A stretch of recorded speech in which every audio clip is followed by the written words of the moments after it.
For decades, Bob Hall Pier was one of the biggest draws on the island, one of the first new attractions built after the Padre Island Causeway was completed in June of 1950. Gulf Beach Park had picnic tables, benches, a playground, concession stand, wooden fishing pier, all at a cost back then of just $17,000. 11 feet wide, 10 feet above the surf, and extended more than 300 feet from shore. In May of 51, the city added lights to the pier for night fishing, and then in October of 52, construction of a new 300-foot addition began. But the old pier remained open to anglers during construction. The addition cost $26,000 and opened in December of 1952. A crowd of 15,000 people was on hand for the dedication.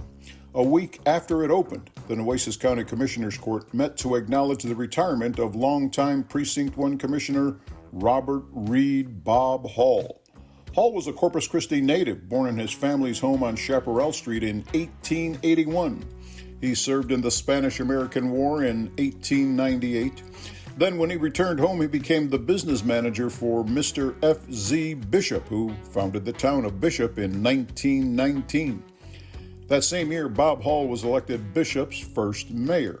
Hall and his family later moved to Corpus Christi, where he would become the superintendent of the water department. And in 1936, he was elected county commissioner, Precinct 1, served in that position for 16 years.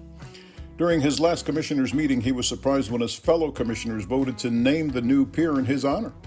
Gulf Beach Park would later be renamed Padre Bali Park, but the pier remained unchanged despite numerous disasters. In 1960, a runaway shrimp boat smashed into the pier and sliced it in half. The pier was rebuilt, but only to be destroyed by Hurricane Carla in September of 1961, then rebuilt bigger and better than before. The new Bob Hall Pier doubled in length to 1,200 feet and reopened in October of '62, only to fall in Mother Nature's crosshairs once again. The pier was damaged by Hurricane Beulah in 1967. The city would rebuild it yet again, but it was only 727 feet long. Bob Hall Pier survived Hurricane Celia in 1970, but it was no match for Hurricane Allen. That storm destroyed the pier. County commissioners voted to build an indestructible concrete pier at a cost of $1.7 million, and the design held up for many years, even surviving Hurricane Harvey in 2017, only to finally meet its match when Hurricane Hannah smashed it in 2020. So elected officials tell us that the plan is to, at some point, rebuild Bob Hall Pier.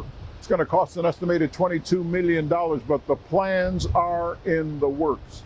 But don't you know that Bob Hall, now some 60 years later, would be so proud to see that his namesake will rise yet again? To learn more about Bob Hall Pier, you can click on the QR code you see on your screen, or you can go to our website, christv.com, and on the upper right side of your screen, you can click on the tab there for Coastal Bend History and look for the story about Bob Hall Pier.